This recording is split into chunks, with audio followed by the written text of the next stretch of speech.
நேயர்கள் அனைவருக்கும் வணக்கம். நான் அட்வொகேட் அருண் குமார். இது உங்கள் அருண் லா யூனிவர்ஸ் சேனல். இந்த சேனலை வந்து தொடர்ந்து பார்த்துட்டு வாங்க. இன்னைக்கு நம்மளுடைய சேனல்ல வந்து இந்த வீடியோவில் என்ன பார்க்க போறோம்னா, ஒரு லிவிங் ரிலேஷன்ஷிப்பில் இருக்கிற ஒரு உமன் வந்து மெயின்டெனன்ஸ் கேட்க முடியுமா? அப்படி அவங்க மெயின்டெனன்ஸ் கேட்குற மாதிரி இருந்தால் எந்த ஆக்டில் வந்து கேட்பாங்க? ஏன்னா CRPC 125 வந்து மெயின்டெனன்ஸ் கேட்க முடியுமா, இல்லை வந்து டொமஸ்டிக் வைலன்ஸ் ஆக்டில் வந்து மெயின்டெனன்ஸ் கேட்க முடியுமா?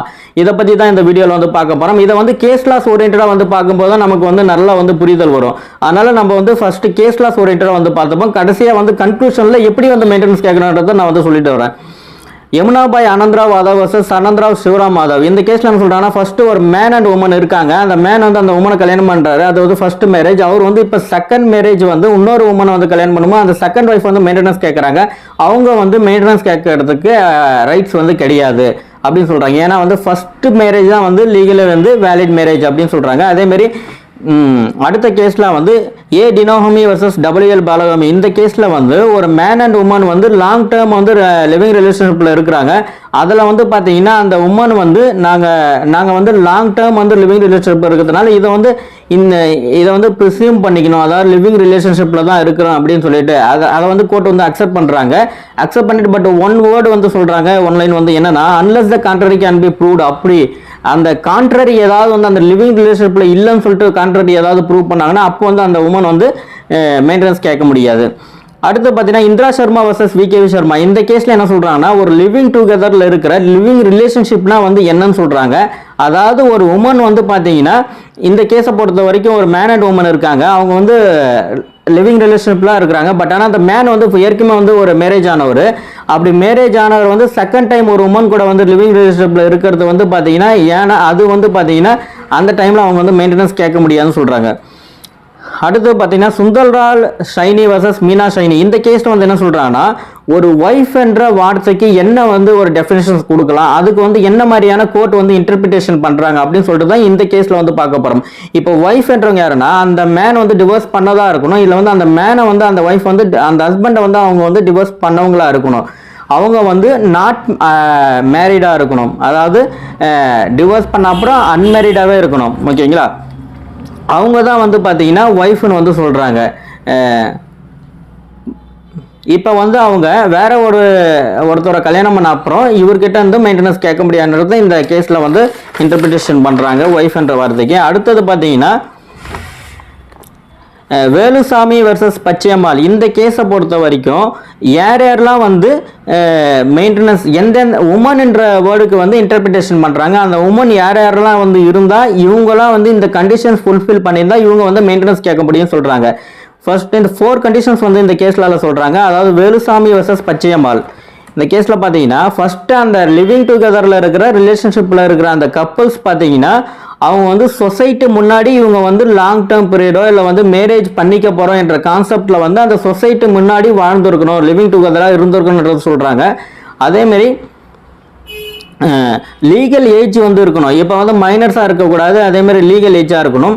நெக்ஸ்ட் வந்து பார்த்தீங்கன்னா அவங்க வந்து qualify to enter into the marriage. Qualify to enter into the மேரேஜ்னா அவங்க வந்து இப்போ ஒரு ஏற்கனவே வந்து ஆல்ரெடி வந்து மேரிடான பர்சன்ஸ் வந்து லிவிங் டுகெதரில் இருக்காங்க அப்படின்னு சொல்லிட்டு அவங்க வந்து இதுக்குள்ளே வர முடியாது அப்படின்னு சொல்லிட்டு தான் இந்த கேஸ்லையும் சொல்கிறாங்க. அதுக்கு அடுத்து பார்த்தீங்கன்னா 4th கண்டிஷன்ஸ் வந்து வாலண்டரியாக வந்து கோஹபிட்டடாக இருக்கணும். அதாவது வாலண்டரியாக 2 பேரும் வந்து சம்மதிச்சு வந்து லிவிங் டுகெதரில் இருக்கணும். அந்த இடத்துல வந்து ஒரு கோர்ஸ் இவரில் வந்து ஃபோர்ஸ்ஃபுல்னஸாக இருந்தால் அது வந்து பார்த்தீங்கன்னா வாலண்டரியில் வராது அப்படின்ட்டு சொல்கிறாங்க. அதாவது ஒரு லிவிங் ரிலேஷன்ஷிப்பில் இருக்கிற உமன்னா வந்து யாருன்னு சொல்லிட்டு இந்த 4 கண்டிஷன் சொல்கிறாங்க. இந்த 4 கண்டிஷன்ஸில் வந்து ஃபுல்ஃபில் ஆனால் வந்து அவங்க வந்து உமனா வந்து கன்சிடர் பண்ணுவாங்க. அவங்களுக்கு தான் வந்து பார்த்தீங்கன்னா லிவிங் ரிலேஷன்ஷிப்பில் இருக்காங்கன்னு சொல்லிட்டு மெயின்டெனன்ஸ் கொடுப்பாங்க. நெக்ஸ்ட் பார்த்தீங்கன்னா Lata Singh versus state of UP. இந்த கேஸில் என்ன சொல்கிறாங்கன்னா, ஒரு லிவிங் ரிலேஷன்ஷிப்பை பொறுத்த வரைக்கும் அன்மேரிடு மேஜர் பர்சன்ஸ் தான் வந்து இவங்க வந்து டிக்ளேர் பண்ணுறாங்க, அதாவது லிவிங் டு ரிலேஷன்ஷிப்பில் இருக்கிறாங்க அப்படின்னு சொல்லிட்டு அவங்க தான் வந்து இந்த ப்ரிசம்ஷன் ஆஃப் மேரேஜ், அவங்க மேரேஜ் பண்ணிக்க போகிறான்றது அந்த ப்ரிசம்ஷனில் வராங்க. அப்போ மேரேஜ் பண்ணவங்க இந்த அடல்டரி பைகாமியில் இருக்கிறவங்களாம் இதில் வந்து வரமாட்டாங்க. அடுத்தது பார்த்தீங்கன்னா இப்போ கன்க்ளூஷனுக்கு வருவோம். இப்போ கன்க்ளூஷனை வரும்போது என்ன பார்க்கணும்னா, CRPC 125 பொறுத்த வரைக்கும் ஒய்ஃப்னா வந்து அவங்களுக்கு மட்டும்தான் வந்து மெயின்டெனன்ஸ். அப்போ இவங்க வந்து லிவிங் டுகெதரில் இருக்கிற அந்த உமன் வந்து ஒய்ஃப் கேட்டகரிக்கு வருவாங்களா அப்படின்னு சொல்லும்போது அவங்க கண்டிப்பாக வரமாட்டாங்க. அப்போ அவங்களுக்கு என்ன ரெமெடிஸ் இருக்குன்னு பார்க்கும்போது டொமஸ்டிக் வைலன்ஸ் ஆக்டில் வந்து செக்ஷன் வந்து 2Fல பார்த்தீங்கன்னா டொமஸ்டிக் ரிலேஷன்ஷிப் அப்படின்னா வந்து என்னன்னு சொல்லியிருப்பாங்க. அந்த டொமஸ்டிக் ரிலேஷன்ஷிப்பில் relationship in the nature of மேரேஜ்ன்ற வார்த்தை வரும். அதாவது அவங்க வந்து மேரேஜ் பண்ணிக்க போகிறாங்க அப்படின்னு சொல்லிட்டு அவங்க வந்து அந்த ரிலேஷன்ஷிப்பில் இருந்தாங்கன்னா அவங்க வந்து பார்த்தீங்கன்னா டொமஸ்டிக் வைலன்ஸ் கீழே வந்து அவங்க வந்து ஒரு விக்டிமாக வந்து கன்சிடர் பண்ணுவாங்க அப்படின்னு சொல்கிறாங்க. அப்போ அப்படி பார்க்கும்போது லிவிங் ரிலேஷன்ஷிப்பில் இருக்கிறவங்க அந்த உமன் வந்து பார்த்தீங்கன்னா இந்த ஆக்ட் கீழே வந்து விக்டிமாக வருவாங்க. நெக்ஸ்ட் பார்த்தீங்கன்னா section 2Q of domestic violence ஆக்டில் வந்து அதாவது யாரெல்லாம் வந்து ரெஸ்பாண்டன்ட் அதாவது பார்த்தீங்கன்னா யாரெல்லாம் வந்து ஆப்போசிட் பார்ட்டி அப்படி வருவாங்கன்னு பார்க்கும்போது அப்போ வந்து ப்ரொவைடர் தட்டுன்னு சொல்லிட்டு அந்த ஆக்டில் வந்து அந்த செக்ஷனில் வந்து ப்ரொவைடர் தட்டுன்னு சொல்லிட்டு போட்டு அதில் வந்து சொல்லியிருப்பாங்க உமன் லிவிங் வித் ஹஸ்பண்ட் அதாவது